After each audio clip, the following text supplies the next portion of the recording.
Rupee continues to fall to a new record low after a small rebound triggered by the RBI's arbitrage measure. Now, sentiment in the currency market remains weak today. Finance Minister Pranab Mukherjee says that the RBI will take necessary steps to curb the fall.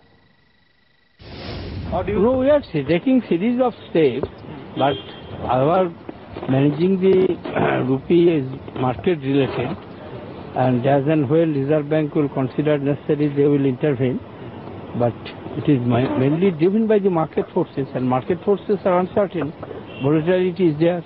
Now we are joined by our currency editor Manisha Gupta to give us all the perspective on the rupee movement. Manisha, where is rupee headed now? Well, uncertain, as the finance minister put in, 4.5% down in the month of May, and we have made a record low of around 55.45 just minutes back.